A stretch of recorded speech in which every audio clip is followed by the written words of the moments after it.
Hi, Assalamualaikum warahmatullahi wabarakatuh. Welcome back to Pecuniary Season 4. I'm your host, Nur Amira, who will be hosting you tonight. Alright, so of course, we're talking about an interesting topic today. It is about, economy. We talk about the endemic phase. So we often talk, it's like the economic thing is getting like too, everyone's wanted to know about it because everyone are suffering from it, and are making efforts to recover from it. So before we go to that point, we must to know and understand the basic of it first. So we are here brought to you a very special guest, okay, that are perfect for our questions for today. So okay, so Prof, the Aimi Zulhazmi, can you introduce yourself to the public? Okay, thank you, Amira. Bismillahirrahmanirrahim. Assalamualaikum warahmatullahi wabarakatuh. And thank you for having me here for tonight. Yeah, I think the topic is very interesting. Yeah, so I'm looking forward to the questions. Yeah, from Amira and maybe from the rest, the audience. Yeah, if you can answer. Yeah. But I look forward to Amira. Thank you. Thank you, Doctor. So I come across your resume, and it's like, so I was going to faint because you are like so experienced. You go from corporate finance, Islamic finance, wealth management, like everything. So how do you cope with that? Okay, I've been working, this is my 30th year of working. So I'm not particularly an academician per se. I've been an academician at University Kuala Lumpur, UniKL Business School for the last 7.5 years. Before that, about another 22 years, I was in the industry. So I was exposed to the industry for so many years, from in banking, oil and gas, and also in wealth management. So I use my experience and I also comprehend a lot of skill as well during these stages, which actually helped me out when I'm currently now lecturing in Islamic finance. I see. So, you told me earlier about the differences between economists and economist analysts. Yeah, can you explain about that? I like to find that interesting. Interesting, Yeah. So a lot of people are saying that economists and economic analysts are the same person. Actually, they are different. If you like it, compare it to like data scientists and data analysts. They are totally different occupation. The economists basically, they do prediction, they do modeling, they take the data and predict what's going to happen, what's going to be the GDP, what's going to be the inflationary rate, what's going to be, so on and so forth. And then the analyst actually is the one who interpret, this data which is being processed, by these economists. So the economic analyst job is basically to define and especially elaborate and better to explain to the public what it means, because not many people at the same level. True. Yeah, there's different segment of the market. There are people who are highly educated, and the people at in kampong, in the village, who do not understand but want to talk about economy. True. Yeah. Yeah. So, yeah, you just sounds like the perfect person, because we are, have a lot of public here, and then even if we are students still learning, we came from different background, so not all of us, that familiar with economy. Yeah. So let's move on to like the basic questions of it. Can you like tell us what is actually recession, what is actually inflation, and are they that different or are they related to each other? Very good question. Yeah. Okay. That is the two jargon now in the market. People talk about inflation, recession. Are they the same? No. Are they bad? Yes. Are they good? They may be in certain extent. They're good. Okay. let me define, and definition will give you the differences between these two. Yeah, Okay. obviously they're not the same. Okay. Okay. In inflation caused by two things. Number one, because of the increase in demand. Okay, and it makes the price of goods goes up. Okay, the other one is basically this is with regard to supply, because in economy you have demand and supply. When the cost of supply goes up, okay, so it also change the equilibrium or the price we see. So in economy is about demand and supply, and when they meet, we call it equilibrium. Okay, so I give you an example. Okay. For example, now let's talk about chicken. Yeah. Malaysia, we talk about chicken, eggs, and all these things. Right? So last time we have a problem with chicken supply, not enough chicken. So what happened was during the pandemic, yeah, when we had 2.5 years of pandemic, university will close down, Yeah. canteen will close down, cafeteria, not restaurant will close down. But yeah, so what happened to all the chickens in the in the chicken coop? Yeah, what happened? So the farmers basically produce lesser chicken by the time. Yeah. And then suddenly, when the economy boom, suddenly opening up, like in October last year, 2021, I remember, when we start crossing the states to go back, right? Then suddenly, people travel, hotels ordering chicken, restaurants ordering chicken. Then you create a sudden surge in demand, which increase the price. Okay. Now let's talk about the other side of inflation, which is the supply side. Let's look at again now chicken, but this time we talk about eggs. Shortage of eggs. Why there is a shortage of eggs? Right? Because the cost of the chicken feed, which is the maize, has gone up. Our ringgit has weakened. Okay, we import a lot of maize from overseas, which basically make about 60% of the pellets given to the chicken. All right. So when you see that the price of maize has actually increased a month from 1,500 ringgit a ton to 1,600 ringgit a ton. So what happened to the farmers? The farmers say, okay, now I have 160,000 chickens, 160,000 hen, right, that lay eggs. Okay, now I cannot give this 160,000. I can only give maybe 120,000 production. So you reduce the production of the eggs. Okay, what happened to 40,000? But the 120,000, they have to lay less eggs, and that's why you have shortage of it in the market. So this caused the supply to go up. Okay, recession, going back to your question, Amira, is different. Recession is a period of time. In economy, is defined as 2 quarters or 6 months of negative growth. Okay, so that is recession. So recession is a bigger area. Okay, when economy, like for example, in 2020, when we had the MCO.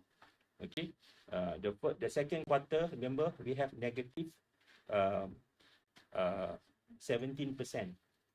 Yeah, GDP shrink. Okay, so then the next month, the next quarter also it shrink as well. Yeah. So yeah, then you have 2 quarters. That's we call it recession.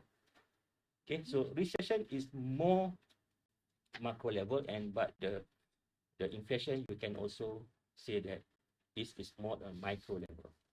But whether with sometimes inflation is also good, because sometimes when you have inflation, it shows that the economy is churning, is expanding, is booming, because there's a lot of demand. But too much inflation is not good. Yeah, it's not good. So it's gonna affect us. It affects everybody. It True. affects you, it affects me. Right now, we go out, yeah, place, a plate price is causing so much, yeah. True. And iced tea, whatever you have, is also increasing price. So this is what I'm saying, that's inflation. A recession, when you see things like unemployment increase, okay, so which means a lot of people will laid off. Okay, there's a loss of income. Okay, a lot of shops are unable to do their businesses. Okay, they don't have enough money and so on. So that is basically give you the difference between what is recession and what is inflation. It is an interesting way to look at it, because like it is a good way to look at how inflation and recession are actually relate to each other. Like recession is the bigger jargon of it, and then inflation is the smaller the Yes, smaller yes, yes. aspect of it, right? Yeah, sometimes So when yeah. have recession, sorry Amira, sometimes we have recession, then you may not have inflation. Mm, But inflation can lead to I recession. see. So okay, okay. Okay, like we are facing now. Mm-hmm, mm-hmm. Because if we continue to increase the inflation, increasing the interest rates, then you can see we are heading to I see. inflation. That's a very good explanation from Prof to give the definition and also the difference between inflation and recession. So after this, we'll be talking more about the impact of it because we already know the basic of it. So yeah, stay tuned. We'll be right back.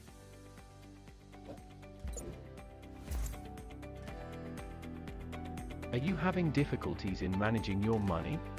Well, there is someone called financial advisor that could lend a hand for you in this case. Financial advisors aren't just for rich people. Working with an advisor is an excellent option for anyone who wants to get their personal finances in order to create long-term goals. To discover the best financial advisor for your needs, follow these steps. Firstly, it is crucial to decide what assistance do you need on your financial plan. The best financial planner is the one who can help you chart a course for all your financial needs. Depending on your stage of life, you may not require extensive financial planning. People with simple financial lives, such as young people without children or major debt, may just require help with retirement planning.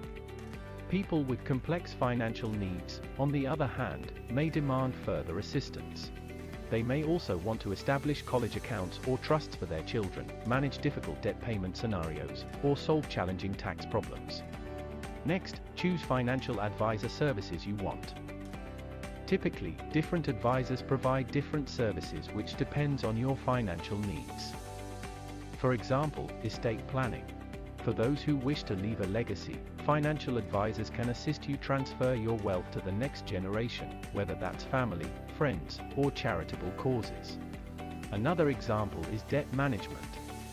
Financial advisors will work with you to create a payment schedule if you have outstanding debts such as credit card debt, student loans, vehicle loans, or mortgages. Stay tuned for more tips as the live broadcast will be starting shortly. Hello everyone, welcome back to Pecuniary Season 4, the very first episode. It's all about ringgits. So previously we talked about, inflation, recession, the differences, the relatability. So it is an interesting point that you pointed out before, that we can have a recession but not inflation. So let's talk about, a little bit impact that you have said before. Which one is more bad from which to the country's economy? Recession, of course. Mm. What I mean by recession is that, as I mentioned earlier, we have 2 consecutive quarters, which means 6 months of negative growth, which means the economy shrink. Why the economy shrink? Because there's not much economic activity, and it can cause things like loss of income, loss of occupation. So which means increase of unemployment rates. And then, so this also, when it reduces the economy size, it reduces the productivity of the economy. Okay, so people like, for example, we experience it, as I mentioned earlier, in the MCO, like in the second quarter, we have a negative 17%. So everybody is staying at home, cannot go around more than 10 kilometer radius, things like that. Business cannot open up, restaurants, cafes close. So that's why I say that is bad. If there is no income, how can people survive? Then if unemployment, it led to other things, things like crimes, and so on and so forth. Inflation, it can lead to recession if the price of the rates of inflation is so high. It's high like in US. Okay, I get example of US, whereby the inflation rate of US is about 8 to 9%. Okay. What the Federal Reserve, the central bank of US, we call it Federal Reserve, basically trying to reduce the inflation to 2%, which is they're fighting very hard because the inflation rate currently is about 8 to 9%. That's hard to That's hard to follow. True. And to control this inflation, the US, the conventional financial system, decided to increase the interest rates. When you increase the interest rates, what will happen is that the cost, of course, in terms of your deposits, all right, you get the money, okay? The more people put the money in the bank, and the bank has to pay dividends. That's fine, because you're basically mopping out excess cash in the market or liquidity in the market. On the other hand, when the interest rate is increased, right, the loan costs increase. True. Business who are trying to expand stops because the cost of funds is very expensive. Okay, so it has basically affect the whole, we call this whole supply chain, or there is a domino effect.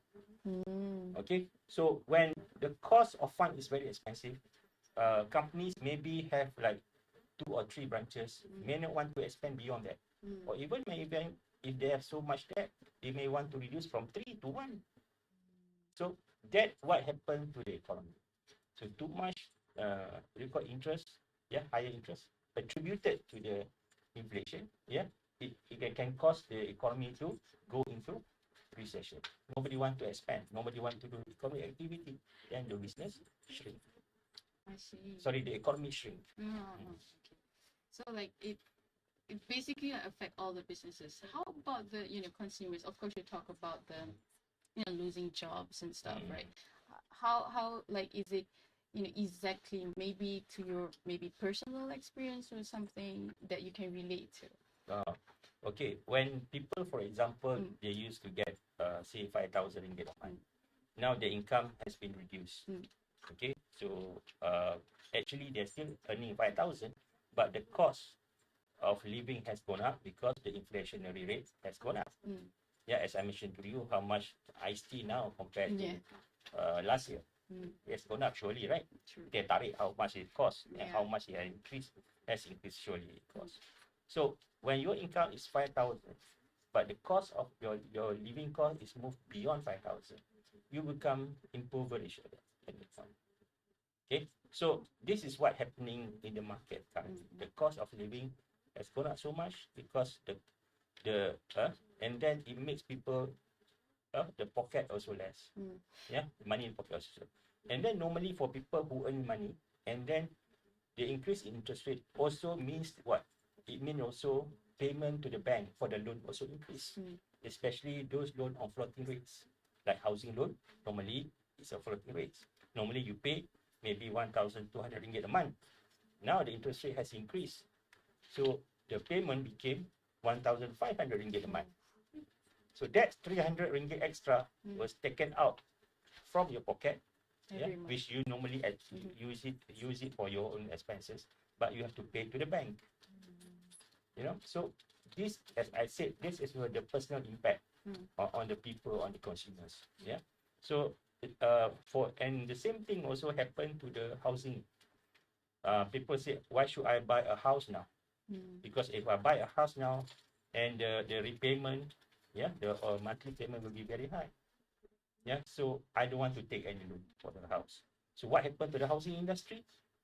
The developers stopped building houses. Okay, so when they stop building houses, what happened then? The contractors doesn't have jobs. When contractors doesn't have job, people who are working in that construction industry, right? They are basically lost their income. If their income based on daily basis, right? So they lost. So this creates loss of income and unemployment as well. So you see the whole, Amira, the whole supply chain, right? The whole domino effect. What happened when we are? I see. So it's like, it's basically it's basically affecting everyone in the country and also outside the country, right? So like, how is it like impossible for us to search up back or improve back? Of course, this kind of thing can be done, can be improved. The economy has to grow again. We will have to look at it in a bigger picture. Basically, what's happening to the economy now? The cost of funds is so expensive. So the government may have to look at the fiscal policy. So again, I look at fiscal policy. What is fiscal policy? Is how the government spend more money to generate, more income to the country, more income to the people. For example, through the financial assistance, through the given not only to people but also to small, medium, and micro businesses. So this will help to people to move and generate, and also to create a better domestic economy. Example, next year we are expecting to have recession, global recession next year. Okay, so what happened? What is our strategy as a country? So we know that there will be less demand for our products next year. So we have to look at the domestic economy. So government should help out to spend money, on the domestic economy. Provide all those assistance, because when you give cash aids, people use that, people spend. So that will help the workers, the cycle back, and that's how you got the domestic economy in move. Rather than people stay back, don't do anything, there's no economy generation of it. Is it possible if there's no aids from the government and stuff? What would it be? If there is nothing happen, then we're gonna have a stall economy. It doesn't grow, and then we can see a lot of problems with our society. People losing job, family got separated, husband cannot get income. Then you see like divorce cases, social problems. People committed suicide. Then we had during the MCO, remember that? So it was tough time. You study and then you don't get a job. You're trying to help your family. So these are the things that, of course, any government would not like to have. Because they want their people to be happy, and at least not entirely 100% can be helped, but at least partially or the majority of it. That's why you can see government give a lot of assistance to the G40 group, the M40 group, so that these people are able to survive the tough times. I see. So, government surely have to play like a big role in helping and to control the economy in the country, and because it doesn't just affect maybe generally we see the country, but it's also affecting the social, the individual, also how Prof talks about the mental health and stuff. So that is the impacts that are happening right now actually, and we may think that it is gonna go away, but we can try it together. So stay tuned with us with more interesting questions. We'll be right back.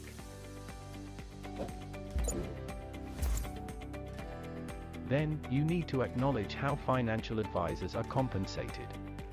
Financial advisors can charge in a variety of ways, but fee-only financial advisors are the most objective and unbiased. To identify the finest financial advisor, you must understand how a potential financial advisor may be compensated, such as by charging an asset-based charge, an hourly fee, or by sharing in commissions. However, you must recognize the difference between a fee-only advisor and a non-fee-only advisor. A non-fee-only advisor may be entitled for different sorts of kickbacks or incentives from their employer if they accomplish sales targets or goals. For example, if you are buying an investment that you intend to keep for a long time and will not require continuing counsel, paying a commission may be the most cost-effective option. However, if you want someone to update your financial plan and address ongoing inquiries, a commission-based price structure is not the best option. And also, it is important to analyze the background of your chosen financial advisor. If you choose to deal with a typical financial advisor, you must thoroughly examine them.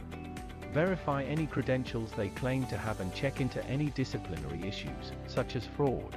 If you deal with an online financial advisor, it's not a terrible idea to do this as well, but most will perform the vetting for you. It is also critical to understand the advisor's educational history and professional credentials. The financial world is complex, and you'll need a counsel who has demonstrated competence in dealing with it. Thus, professional help would make your financial plan properly arranged.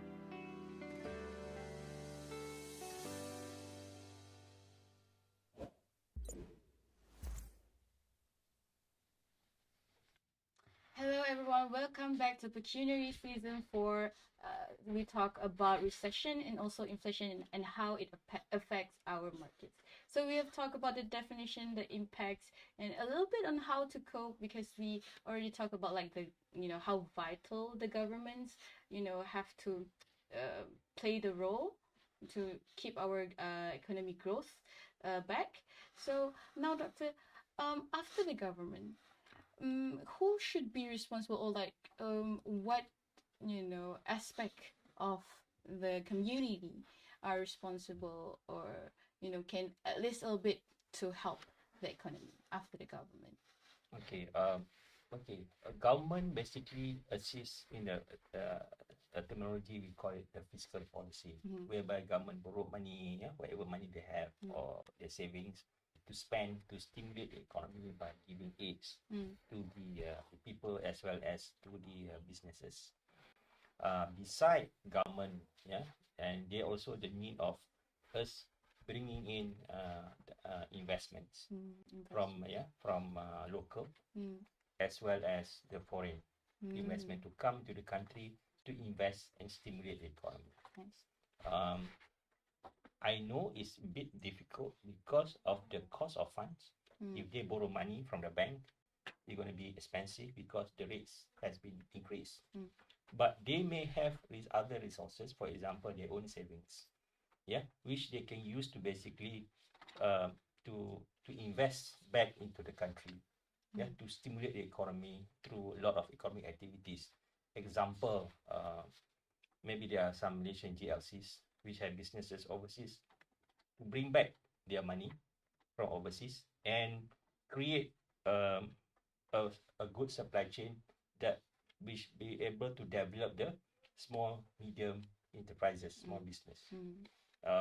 We have examples like developed countries like Germany and South Korea, whereby like Germany, they have like 5 big company cars, like from Volkswagen, BMW, Mercedes, and so on and so forth, right? So all these companies, they are basically strongly connected to their small, medium enterprises. The SMEs basically provide the parts, become the vendors to the part, also services. So this thing also happened to companies, DLCs like in Korea, South Korea, like Samsung, like Kia, Daewoo. They have very good attachment between these multinationals company belong to South Korea and their own small medium industries.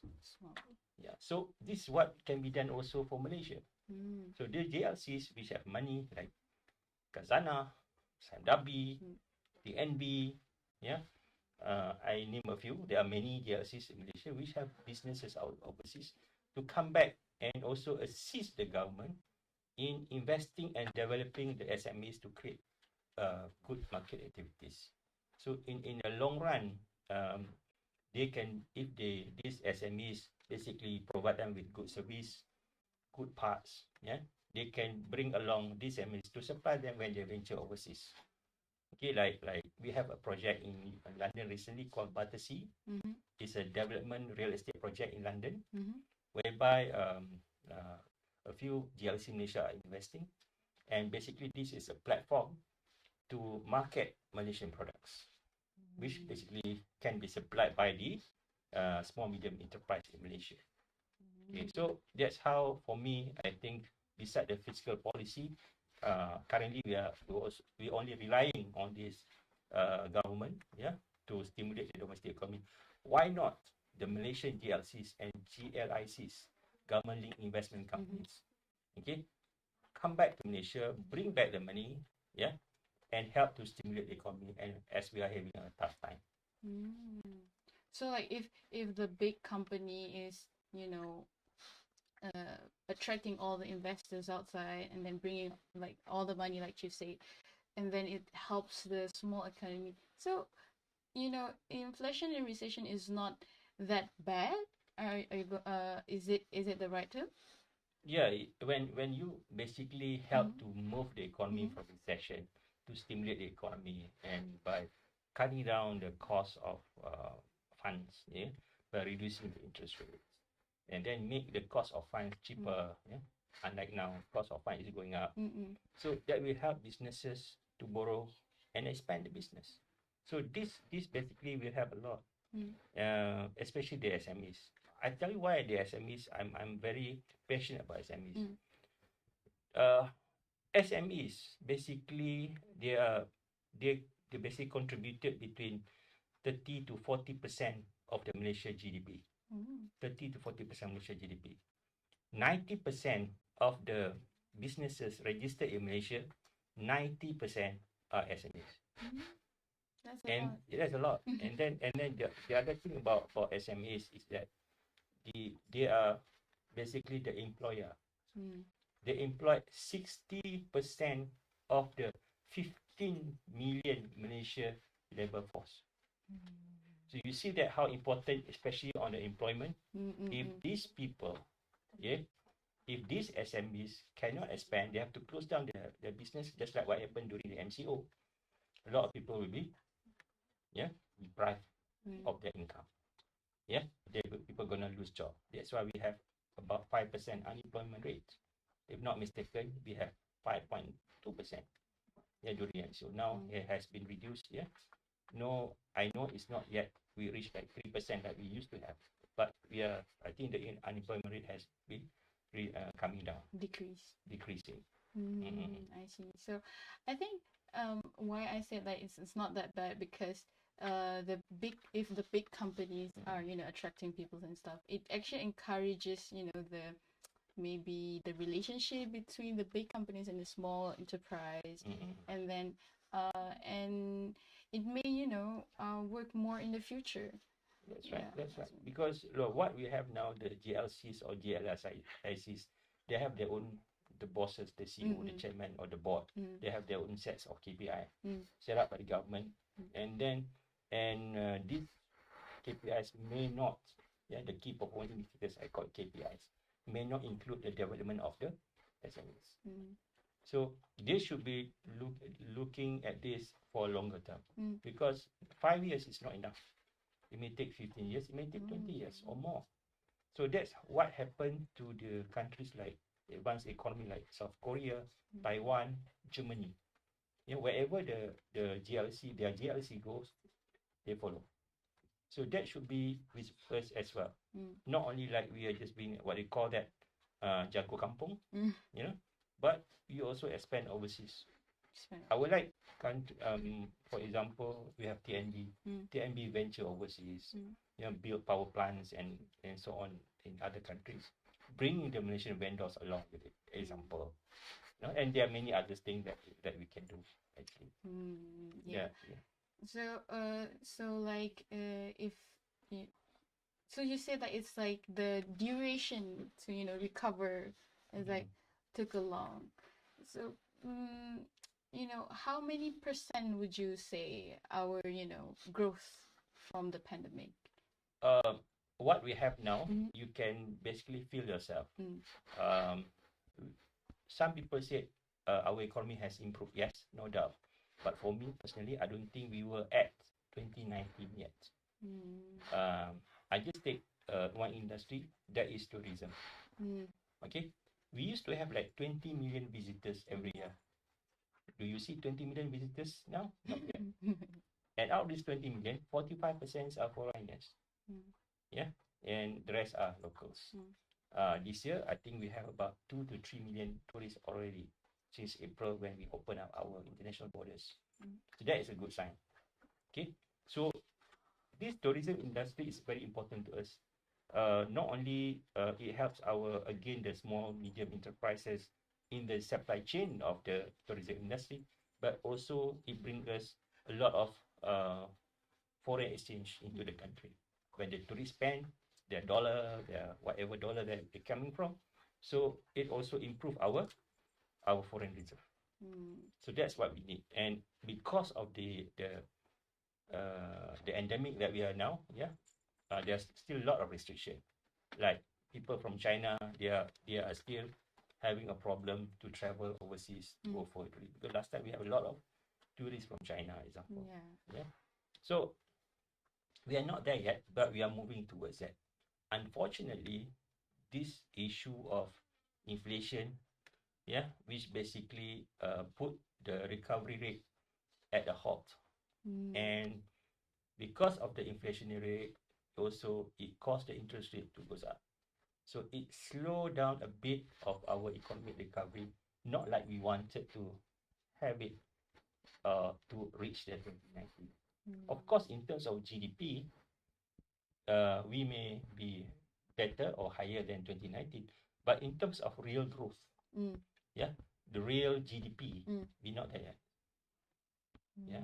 Yeah, we may have 8.9% GDP growth for the second quarter this year, but look at our inflation rate.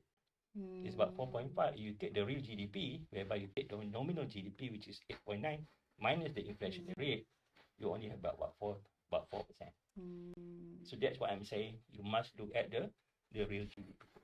So we still have a long way to go. We still have, I would not say a long way. We are there, but there's a lot of challenge along the way. Yeah, and then next year going to be a tougher year if the economy of the world going to shrink or going to slow down. I would say, yeah, not shrink is not a good word, but to slow down. So we may see orders for our products. Like now there are already slow import for rubber gloves. Even our electronic and electrics industry, they are used to, we are the biggest producer of semiconductors. Also a bit slack in terms of demand, because we are not that good. Palm oil price used to like 6,000 ringgit to 7,000 ringgit. Yeah, now only about less than 4,000 ringgit. Yeah, and then that's the three main things. Yeah, electronics, crude palm oil, and one more, the price of crude oil. Yeah, crude oil, basically it has jumped to it's still hovering about $90 per barrel. So that is income for us through Petronas. But how much all that actually been channeled down to the people? We are basically talking about the surplus.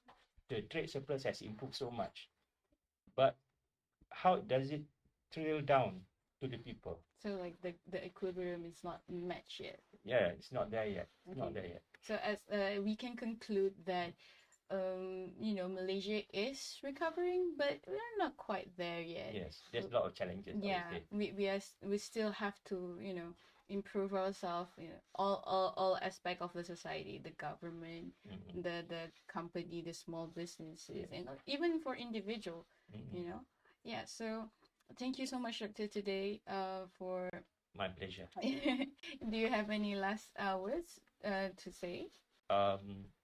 For me, whatever the challenge that we have, there's a lot of competition out there. Not only us want to attract the FDI. Other countries, especially in ASEAN, also have become smarter. They're also going for high value foreign direct investment. Okay, so what we as Malaysian, number one, please buy Malaysian products. That will help the whole supply chain of the economy. That's the simplest thing I can say. Hashtag support local. Support local. Support local. Right. Thank you so much, Doctor, today. Yes. For coming to our humble studio. To talk about this quite an interesting topic. Actually, a very relatable one. We're talking about recession, inflation, and you actually have interpreted it, into the way that the public will understand it. Inshallah. Right, thank you, Doctor, so much for today. All right, so that is it for today's episode. Don't forget to follow us on Instagram, YouTube, Twitter, Facebook, LinkedIn, and TikTok at IIUMTV. All right, so that is all for today. Thank you.